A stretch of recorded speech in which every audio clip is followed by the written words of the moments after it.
Snowdrift 2018 takes place on some of the very same roads that we raced on at Snowdrift just 7 months before, but nothing would be the same. The snow and ice covered roads got replaced with sand, rocks, and gravel. The trees went from barren to lush and green, and the race would have no notes and no practice. Even though this was a blind rally, we'd still be able to go amazingly fast, but it wasn't without issues. Even just getting home would be a challenge.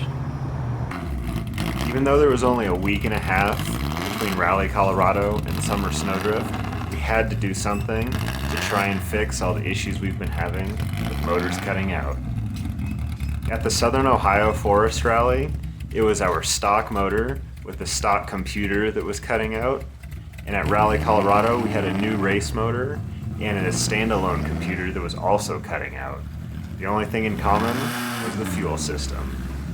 So besides just getting the car ready to race, we swapped out the fuel filter, the fuel pump, and checked all the wiring. Time to see if it would work. We're getting ready for Summer Snowdrift. No notes, no recce, so this should be interesting. Car's doing about the same as Colorado. It's running not great, but it is running, so as long as we don't have any more cuts, hopefully we do pretty good. We would start stage 1 completely cold. There was no practice time and no setup time. Here we go.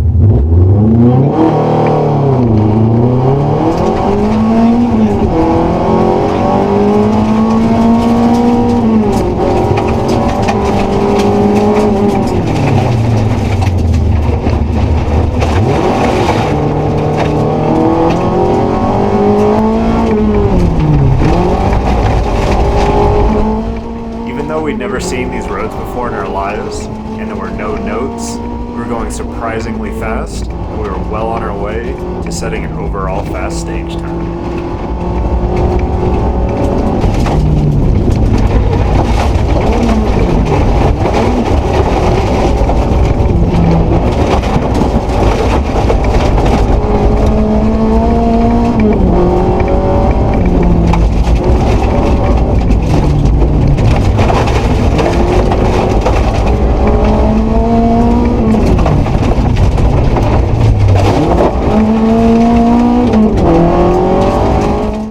The roads were sandy and rocky, but they were a ton of fun, and the really dense forest helped you to visualize the road ahead.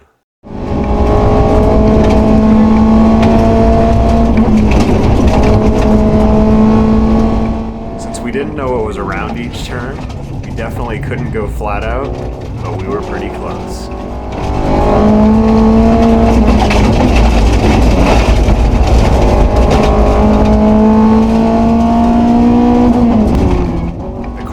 Awesome, and then the unthinkable happened.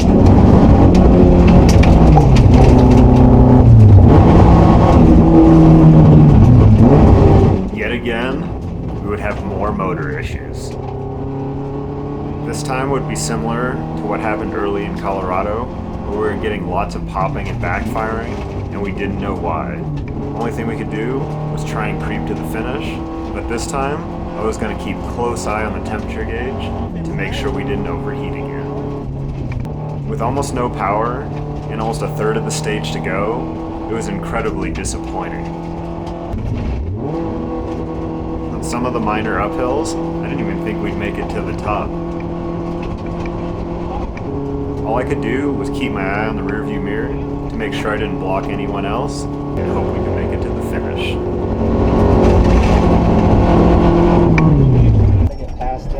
Just as we were rolling into time control, the temperature gauge started rising, so I had to shut the car down. I didn't even know if it would restart, but it wasn't worth blowing up another engine. Thank you. To my surprise, the car would start right up, like there was never even an issue. So we decided to keep going, and the new plan was, if it happened again, we would just turn the car off and hope it restarted.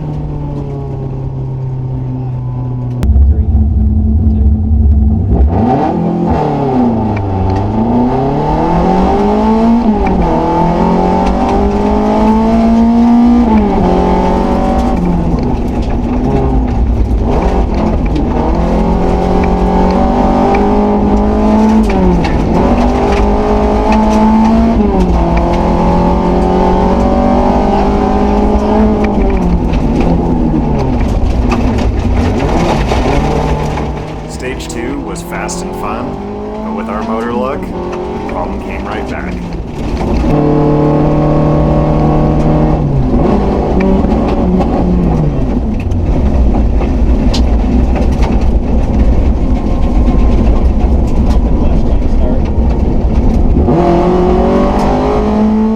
This time, we only lost a few seconds trying to restart the car, but it reset itself just as planned. Then the problem would come back for the second time on the very same stage, and we'd lose even more time.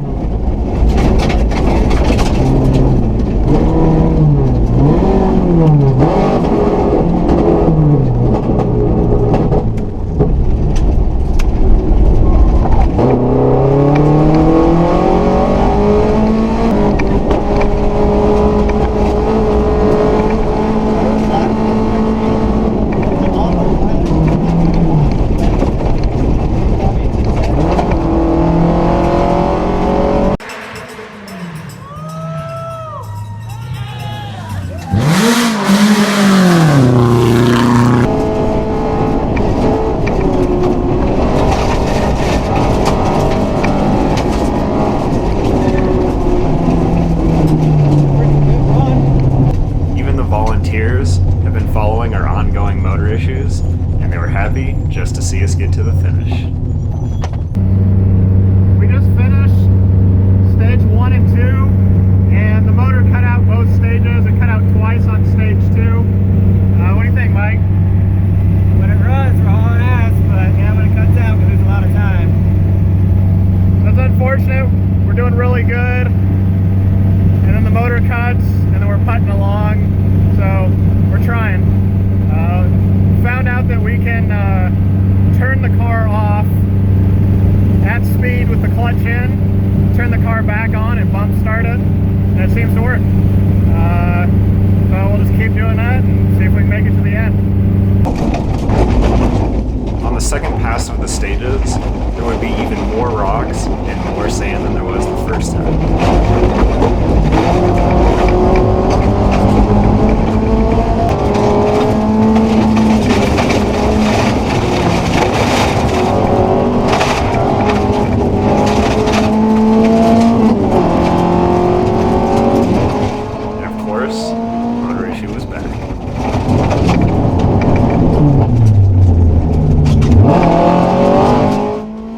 Starting to get quicker at resetting the engine.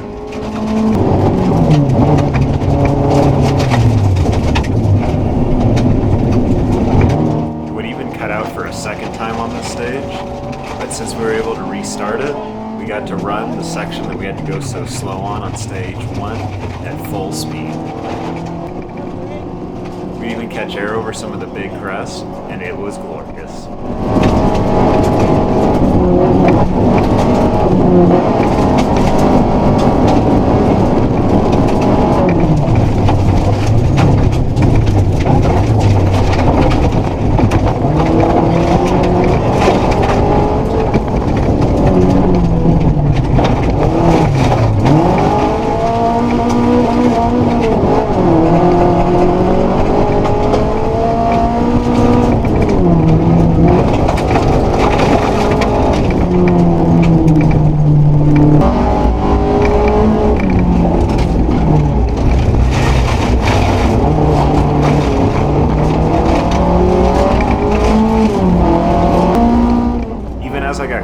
Resetting the ECU, it still killed a lot of our momentum on some of the fast straightaways, so I had to focus on keeping our speed up in the blind turns.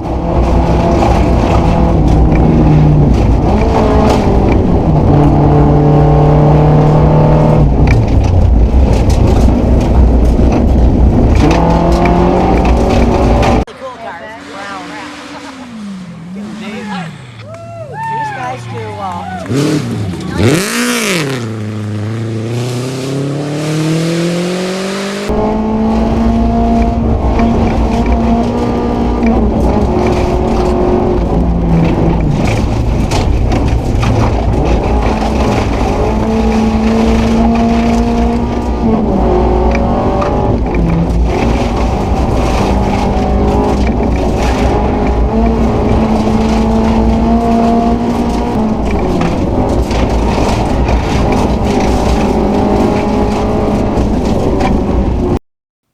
into service, we found out that we'd made up a lot of time and we were currently sitting second overall.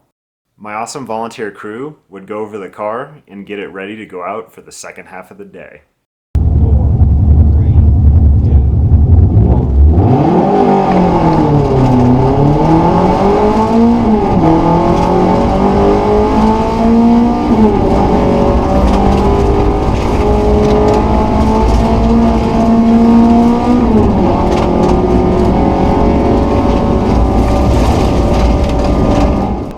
Stages in the second half of the day were a lot faster and a lot dustier, which could be a dangerous combination.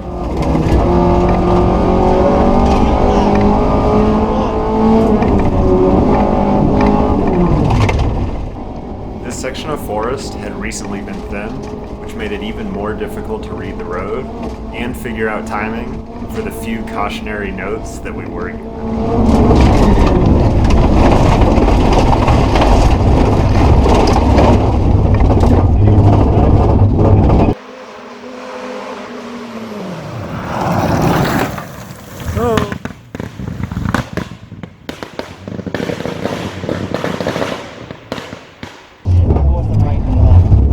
We'd have to reset the computer again, but we were back on our way and quickly to the finish line.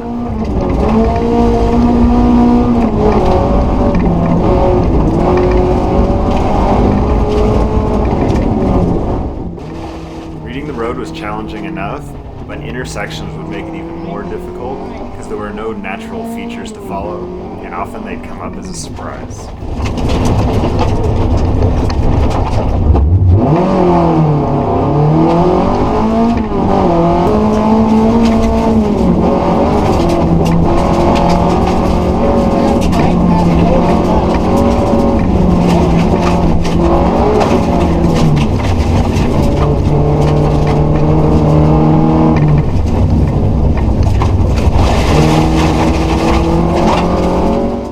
Cutouts every single stage, I was starting to get pretty good at resetting the computer.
Time control at the end of the very last stage, it was obvious that the leaders and our friends, Peter and Dominic, were having serious troubles with their car. Hey, we lost all gears just now. Oh, really? Can you tow us to the surface? Yeah, get your strap out. Hurry up. Can you guys tow us to the... Yeah, hurry up. Let's go. We need to push it out.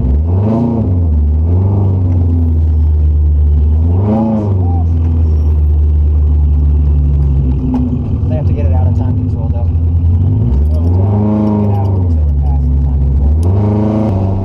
We would tow them part of the way to the finish, but our lighter car was having trouble towing them, and we were quickly losing time, so we'd have to let them go and hope that someone else could tow them all the way in. Luckily, we'd both make it to the finish just in time to not accrue any penalties. So what do you think, Mike?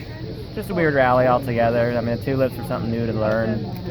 By stage 2, I had them down pretty much. Kind of messed up one time, but they've got us through that one. It was weird roads. They really loosened up. Rocks showed out of nowhere. Unfortunately, we were fighting motor troubles on every single stage. They've got really good at turning the car off, turning the car on, and dumping the clutch to get it back started, and then it's reset the ECU to get us going again. But yeah, weird finish, trying to tow Patella out. But we finished. We're here in Parc Ferme, the finish, and we'll see how the results turn out. Heck yeah, so everyone says that the co-driver at these rallies just sits there and does nothing. That's not true. You have to do more work. While you're racing, you have to start doing quick math in your head as well. So you're double guessing your math, even though it's basic math.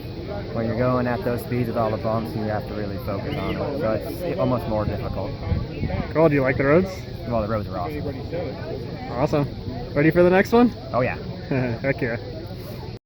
In the end, we'd get second overall to the Fatella Rally team by just over 10 seconds. And we'd get first in class, extending our points lead in the Open Light Class Championship. But the struggles didn't end there. As we were getting ready to leave our hotel in the morning, we noticed that there were issues with one of the trailer wheels. When we checked it out, we noticed that the wheel was wobbling back and forth, and we knew a bearing had gone bad.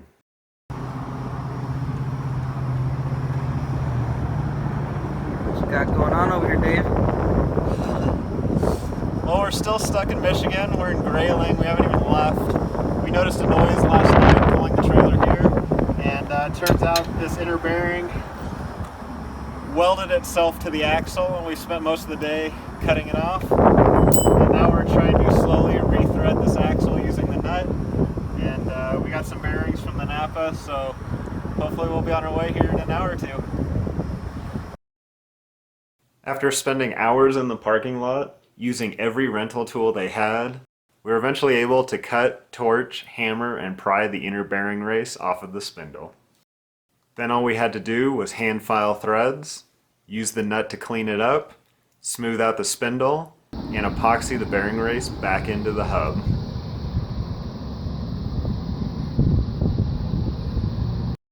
We weren't sure if the trailer would make the 1,500-mile trip home, but it worked like a charm, and it was another great adventure. See you at the next one.